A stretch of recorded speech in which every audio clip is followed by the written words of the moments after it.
잘 오셨습니다. 오늘도 복된 날인 줄 믿습니다. 한 주간 오늘 잘 마무리하시고 또 하나님께서 우리에게 주신 주말 또 맞을 수 있도록 함께 하기 원합니다. 오늘은 사도행전 강의 48번째 시간입니다. 오늘 말씀의 제목은 경건의 삶은 하루아침에 이루어지는 것이 아닙니다. 이런 제목으로 말씀 전하도록 하겠습니다. 기도하고 찬송하고 감사하고 봉사하고 섬기고 이런 것들이 한 번 결심해서 한 번, 두 번 계속해서 반복되어야 그것이 내 삶의 길이 나는 것이지 하루아침에 이루어지는 것은 절대로 아니라는 말입니다. 우리는 계속해서 사도행전 말씀을 새벽마다 보고 있는데 사도행전의 전체 내용을 좀 큰 그림으로 요약해 보면 이렇게 말할 수 있습니다. 예수님께서 승천하기 직전에 그 사랑하는 제자들에게 주신 사도행전 1장 8절 말씀이 어떻게 성취되어 가는가, 그걸 보여주는 것이 사도행전 전체의 내용입니다. 예수님이 승천하기 직전에 준 약속이 무엇이지요? 너무나도 유명한 1장 8절, 오직 성령이 너에게 임하시면 너희가 권능을 받고 예루살렘과 온 유대와 사마리아와 땅끝까지 이르러 내 증인이 되리라 하시니라. 성경을 좀 찾아가면서 예수님의 말씀 사도행전 1장 8절 말씀이 어떻게 성취되는가 좀 보겠습니다. 먼저 사도행전 2장을 보십시오. 사도행전 2장을 보면 주님이 말씀하신 것처럼 성령이 강림합니다. 오순절날 다락방에서 기도하고던 120명의 제자들 가운데 성령이 충만해지니까 그들이 권능을 받습니다. 그리고 길거리로 뛰쳐나가서 복음을 막 전하는 이야기가 등장을 하지요. 그러면서 예루살렘 교회가 생기고 예루살렘 교회가 어떻게 흥왕해져 가는지 그걸 사도행전 쫓아가면서 보여주는 거예요. 그리고 예루살렘 복음으로 편만해지는 그 모습을 6장 7절에서 누가는 이렇게 요약을 합니다. 6장 7절 여기 보면 하나님의 말씀이 점점 왕성하여 어디에? 예루살렘에 있는 제자의 수가 더 심히 많아지고 허다한 제사장의 무리도 이도에 복종하니라. 허다한 제사장이라는 말은 복음의 반대자들, 그들까지도 복음에 복종했다 이렇게 말하지 않습니까?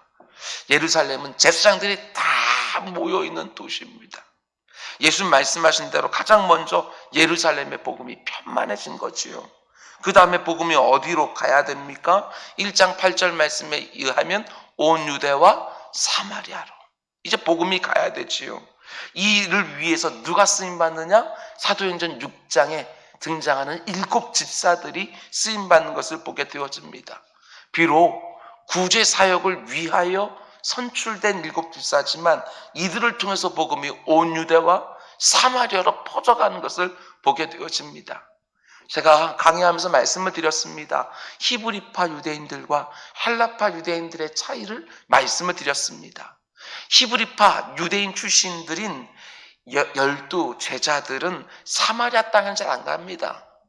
사마리아 사람들과 교제하지 않아요. 그들이 악하다고 말하는 것이 아니라 그들의 세계관이 너무나도 협소합니다. 그러나 헬라파 유대인 출신들은 좀 달랐죠. 7 집사가 선출되었는데 대부분은 다 헬라파 유대인 출신들입니다. 그리고 사도행전 8장을 보면 빌립 지사의 사역들이 쭉 나오는데 빌립 지사가 어디로 갑니까? 사마리아 성으로 가서 복음을 전하기 시작을 해요. 그리고 성경은 말합니다. 사마리아 성에 큰 기쁨이 임했다. 그리고 누가는 다시 한번 이렇게 정리해요. 9장 31절 우리가 며칠 동안 함께 보았던 구절입니다. 9장 31절 그리하여 온 유대와 갈릴리와 사마리아 교회가 평안해요. 꼭꼭 짚고 있는 걸 보셔야 돼요. 든든히 서가고 주를 경외함과 성령의 위로로 진행하여 수가 더 많아지니라. 그러니까 사도행전 1장 8절에 예수님 약속이 계속해서 성취되고 있는 것을 보게 되어져요. 복음이 어떻게 편만해지기 시작을 하고 어떻게 퍼져가는가, 하나님 나라가 어떻게 확장되어져 가는가. 복음이 이제 예루살렘을 넘어서 온 유대와 사마리아로 전해진 것입니다. 그럼 이제 뭐만 남았지요? 땅끝이 남지 않았습니까? 근데 땅끝이라는 말이 좀 애매하지만 지금 우리 주님께서 하실 때 이 땅끝은 다른 게 아니에요. 이방인들을 말하는 거예요. 이방인들. 히브리적 사고가는요, 자기들하고 다른 이방. 딱 두 개예요. 그러니까 자기들 하겠으면 이제는 밖으로 뛰쳐나가야 되는 거거든요. 이방인들 말하는 거예요. 유대인들 넘어서 이방인들에게도 복음이 전해져야지요. 이를 위해서 주님이 따로 택하신 사람이 누구예요? 청년 사울이요. 그 사도행전 9장부터 사울 이야기가 나오는 거예요. 사울을 사도 바울로 회심시켜서 이방인들에게 복음이 전해지게 하는 거. 예수님이 사울을 가리켜서 뭐라고 말씀하셨습니까?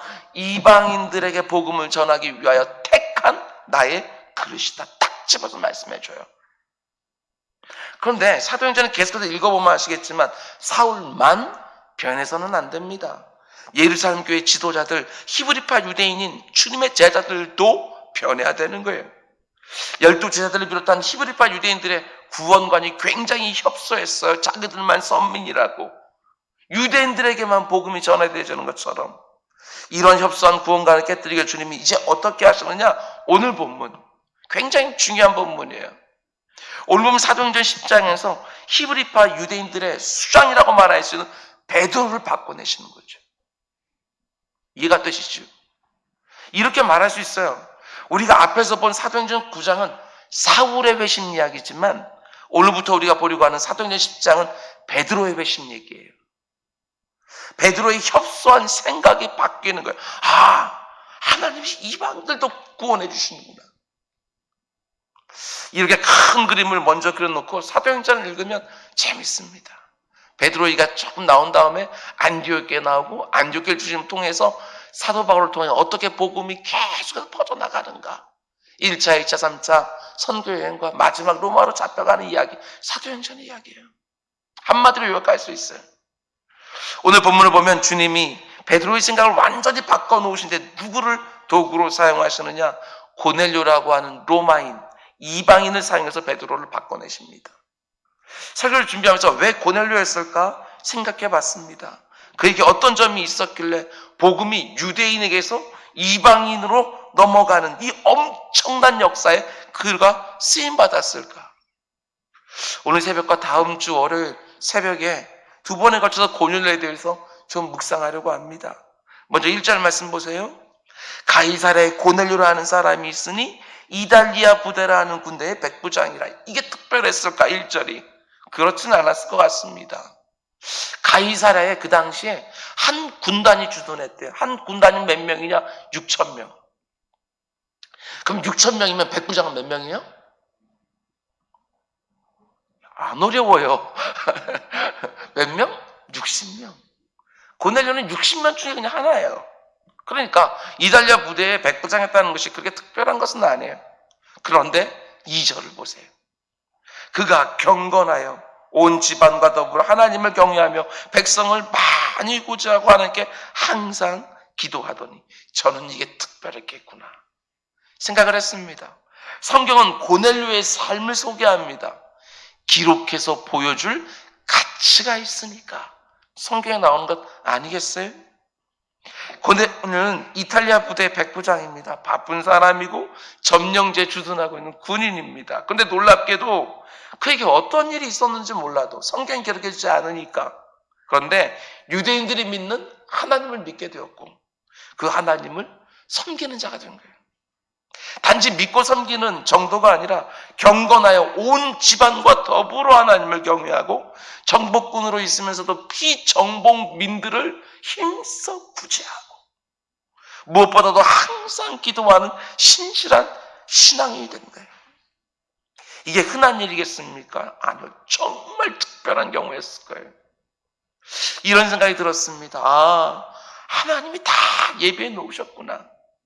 예수 그리스도의 복음을 유대인에게서 이방인으로 전해주기 위해서 고넬료라는 사람을 차근차근 하나님이 예비해 보고 계셨구나.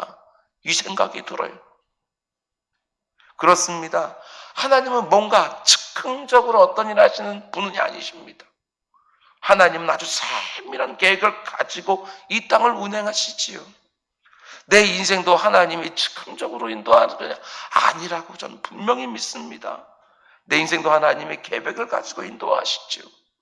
근데 그 계획을 우리가 잘 몰라서 우리는 순간순간 힘들어하지만 하나님께서 그때마다 기도의 자리에서 평안 주시고 말씀의 자리에서 힘 주시고 그러면서 그 계획 아직은 모르지만 또 순응하여 주 인도하심 따라 걸어가게끔 또 해주시는 것이지요. 지금 내게 일어나는 일 때문에 너무나 당황하지 마십시오. 묵묵히입니다. 제가 잘 사용하는 것처럼 묵직한 발걸음으로 묵묵히 하루하루 기도로 시작하고 기도로 마감하고 어떤 때는 한 달, 두 달, 네 달 보면 살지만 또 이런 때는 하루하루 일용할 은혜 받아서 살아가는 것으로도 저녁에 감사하고 자족하고 우리가 눈여겨봐야 될 부분이 있습니다. 그게 뭐냐면 그의 직업은 성직자가 아닙니다. 이탈리아 부대의 백부장입니다. 그런데도 너무나 신실하게 신앙생활하고 있는 거예요. 제가 지금까지 목회하면서 이런 말 들을 때가 참 많이 있었습니다. 성도님들이 제게 간혹 이런 말씀을 하십니다. 목사님은 목사님이니까 그렇게 말씀하시는 거지요. 신앙생활하는 직장생활하는 것이 얼마나 어려운지 아십니까? 신앙생활하면서 사업한다는 게 얼마나 어려운 줄 아십니까? 제가 지금까지 단 한 번도 쉽다고 말씀해 본 적이 없습니다. 그런데 힘들다고 포기해도 되는 삶이 아니라고 말씀을 드렸지. 저는 그렇게 말씀하신 분들에게 오늘 본문에 나오는 이 고넬료 좀 보여드리고 싶습니다. 그는 목회자가 아니라 군인이고 자기 직업을 가지고 직장생활하고 있어요. 그런데 너무나도 경건하게 살고 신실하게 살고 항상 하나님께 기도하며 살고 성경에 등장하는 수많은 사람들, 수많은 경건한 사람들, 특별히 시간을 구별하여 기도 생활을 잘했던 사람들 보면 대부분은 제사장들이 아닙니다. 제사장들이 아니에요. 믿음의 조상인 아브라함이 제사장이었습니까? 그의 아들 이삭, 그의 아들 야곱이 제사장이었습니까? 요셉도 제사장 아닙니다. 국무총리였고요. 다윗은 직업이 목동했다가 왕이 된 사람이고 느헤미야는 외국에서 관리했던 사람이었고 하루에 3번 기도했다고 말한 다니엘도 목회자가 아니라 총리였습니다. 여러분, 내가 이런저런 직업 가지고 있고 내가 이런저런 사업을 하고 있기 때문에 경건한 삶을 살지 못하는 게 아니라는 것입니다. 경건한 삶에 대한 사모함이 어느 정도 있는가? 여기에 달려있는 것 아니겠습니까? 오늘 본문에 등장하는 고넬료의 삶이 우리 모두에게 도전이 되기를 주님의 이름으로 축원을 드립니다. 이런 묵상도 해보았습니다. 고넬료가 이렇게 경건하게 사는 것이 과연 쉬웠을까? 절대 쉽지 않았을 거예요. 경건한 삶이 하루아침에 되는 게 아니잖아요. 어느 순간에 하나님, 유대인들을 믿는 하나님을 만났다 할지라도요, 그가 이렇게 경건한 삶을 사는 것은요, 하루아침에 이루어지게 되는 것이 아니에요. 주님 만나서 회심하는 건 하루아침에 일어나고 한순간에 일어날 수 있는 일이지만 성화의 삶은 일평생을 두고 진행되어지는 거거든요. 올해 우리 교회 표어가 경건한 습관을 내 삶에 세우라 라는 표어입니다. 지금 코로나19 때문에 담임 목사인 제가 성도님들이 어떻게 경건한 습관을 세워가고 있는지 확인할 도리가 없습니다. 그런데 어떤 면에서 보게 되었으면 경건한 습관을 내 삶에 세울 수 있는 너무나 좋은 기회, 절호의 기회가 아닐까 이런 생각도 듭니다. 왜냐하면 이제는 시간을 스스로 정해서 말씀 묵상해야 되고 시간을 스스로 정해서 기도해야 되니까. 말씀을 준비하면서 감리교 창시자인 존 웨슬리가 생각이 났습니다. 디모데전 4장 7절 이하에서는 이렇게 말하죠. 망령되고 허탄한 신화를 버리고 경건에 이르도록 내 자신을 연단하라, 훈련하라. 또 다른 데서는 자신을 쳐서 복종시켜라. 웨슬리가요, 경건한 삶에 대한 사모함이 있었습니다. 어떻게 하면 내가 경건한 삶을 살 수 있을까? 그러다가 옥스퍼드 대학을 다니는 가운데 속에 동아리, 클럽 하나 만들어요. 그 클럽의 이름이 그 유명한 홀리 클럽입니다. 그리고 친구들과 함께 모여서 정기적으로 모이면서 이렇게 말하죠. 우리 정기적으로 성경을 읽자. 정기적으로 기도 생활하자. 정기적으로 금식하자. 홀리클럽 안에 들어온 친구들이 정기적으로 모여 서로 점검해 줍니다. 지난주에 성경 얼마큼 읽었어? 기도 생활 좀 잘하고 있어? 서로 이렇게 점검해 줍니다. 주변에 있던 사람들이 웨슬리를 비롯한 홀리클럽에 속한 친구들을요, 이런 식으로 조롱했다고 합니다. 너희는 어떻게 신앙생활을 이렇게 꽉 그냥 어떤 형식, 메소드, 방식, 체계 정해놓고 신앙생활 하냐? Are you Methodist? 물은 거예요, 이렇게. 분명히 조롱하는 말이었어요. 그런데 감리교가 영어로 뭐라고 말하죠? Methodist Church. 원래는 조롱하는 말인데 그것이 웨슬리에게는요, 너무나도 당연한 것으로 받아들이는 거예요. 기도하는 습관, 말씀 묵상하는 습관, 경건에 이르는 길을 내 삶에 내는 것은 결코 하루아침에 이루어지는 것이 아니라 수많은 연습과 훈련으로 이루어지는 것이지요. 경건에 이르는 길을 여러분 포기하지 말고 계속해서 그 길로 가시기를 바랍니다. 코로나19로 교회에 자주 올 수도 없고 믿음의 성도들이 함께 모여서 교제하면서 서로를 북돋아줄 수 없는 요즘에 자칫 잘못하면 지금까지 내 인생에 내왔던 경건에 이르는 길이 힘해질 수 있어요. 혹시 요즘 내 삶에 이미 나 있던 경건에 이르는 길이 흐릿해지고 있는 분이 계신다면 오늘 새벽 말씀과 함께 다시 경건에 이르는 길을 내기로 굳게 결심하시기를 주님의 이름으로 축원을 드립니다. 그런가 하면 마지막으로 고넬료의 삶에 도전이 되는 것이 있습니다. 2절 말씀 보면 그가 경건하여 온 집안과 더불어 하나님을 경외했다. 이런 표현 하나하나도 놓치고 싶지 않습니다. 온 집안과 더불어. 고넬료는 자기만 경건한 생활했던 것이 아니고 온 집안과 더불어. 고넬료는 이방인입니다. 나중에 하나님을 알게 되었어요. 우리식으로 말하면 모태신앙인이 아니라 일대신앙인입니다.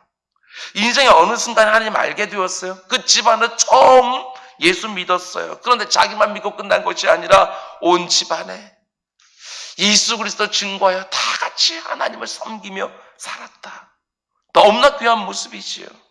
모든 믿음의 가정들도 마찬가지입니다. 그 가정에서 처음 믿은 사람이 있었어요. 처음 믿은 사람.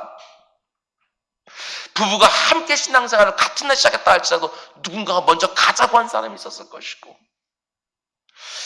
그 사람이 그 가정의 가장이라고 한다면 온 집안이 예수 믿는 거 조금 더 수월해지겠지만 그렇지 않다면 얼마든지 참 수고 많이 해야 됩니다. 참 애를 써야 되지요. 나는 잘 믿지만 내 자녀들이, 내 사랑하는 배우자가, 부모님이, 내 형제들이 믿음을 거절하는 경우들이 허다합니다. 포기하지 마시고 그 영혼들 놓고 끝까지 기도하시기 바랍니다. 내가 할 수 없으니 하나님 그들의 마음을 어떤 일들을 사용해서라도 좀 돌려주십시오. 이런 생각 때 보았습니다. 온 집안이 하나님을 경외하는 가정이 되기 위해서 고넬료가 얼마나 애를 썼을까 안 봐도 다 충분히 생각이 되어져요. 온 집안이 다 하나님께 나아가는 것, 저절로 되는 것이 아니라 누군가의 수고, 헌신 이런 거 있었지만 특별히 주도적으로 누군가가 애를 쓰고 있어야 돼요. 주도적으로. 그렇지요? 그 집안의 영적인 분위기를 이루기 위해서 누군가는 주도적으로 드러내지 않더라도 은밀하게라도 세밀하게 누군가는 한 사람 중심이 딱 돼 있어야 돼요. 자녀들에게 성경을 읽게 하는 것도 가정 안에서 누군가의 주도적인 노력이 필요하잖아요. 자녀들에게 정확한 주일관을 심어주는 일도 가정 안에서 누군가의 주도적인 수고가 반드시 필요해요. 저절로 되지 않습니다. 잠언 22장 6절은 이렇게 말해요. 너무나도 중요한 말씀이죠. 마땅히 행할 길을 아이에게 가르치라. 그리하면 늙어도 그것을 떠나지 아니하리라. 참 중요한 말입니다. 육적으로 어린아이만이 아니라 영적으로 어린아이에게도 마땅히 행할 길을 하나님의 말씀으로 정확하게 가르쳐 놓으면 그 말씀대로 신앙생활 하는 것이지요. 하루의 시작을 말씀과 기도로 시작하는 모든 분들이 권면합니다. 나만 신앙생활 잘하면 되는 것이 아니라 온 가족이 함께 신앙생활 잘해야 되는 것이고, 나만 기도생활 잘하면 되는 것이 아니라 내 구역이 다 같이 기도생활 잘해야 되는 것이고, 우리 선교회가 기도하는 분위기가 이렇게 있어야 되는 것이고, 교회 전체에 정말 경건한 삶을 사모하는 그런 영적인 분위기가 가득해야 함께 하나님을 더불어 경외할 수 있는 것 아니겠습니까? 하나님, 나에게 주도적인 헌신과 노력과 수고가 있게 해주십시오. 그래서 우리 가정에, 우리 선교회에, 우리 구역이 더불어 하나님 경외하는 일에 고넬료처럼 내가 쓰임받게 해달라고 기도하는 새벽 될 수 있기를 주님의 이름으로 축원을 드립니다. 오늘 하루 이제 또 세상으로 나아갑니다. 거기서 여러분 선한 영향력 끼치면서 그곳의 영적 분위기를 바꾸는 일에 쓰임받는 여러분 한 분 한 분 되시기를 주님의 이름으로 축원을 드립니다. 우리 기도하겠습니다. 사랑해 주님, 감사합니다. 오늘 이 새벽에도 현장에서 이렇게 예배하며 하루를 시작하는 분들이 있습니다. 주님을 이분들을 아버지 하나님 구별해 놓으셨으니 이들을 통해서 아버지 하나님 마땅히 드려야 될 기도가 드려지게 하시고, 아버지 오늘 또 이 동영상을 바라보면서 출근하는 분이 계실 터인데 내 주 아버지 하나님 그분들에게도 동일한 은혜 허락하여 주셔서 오늘 어디로 가든지 아버지 나 때문에 누군가가 힘을 얻는 복된 날 되게 하여 주옵소서. 이 모든 말씀 예수님의 이름으로 기도드렸습니다. 아멘. 너희는 이렇게 기도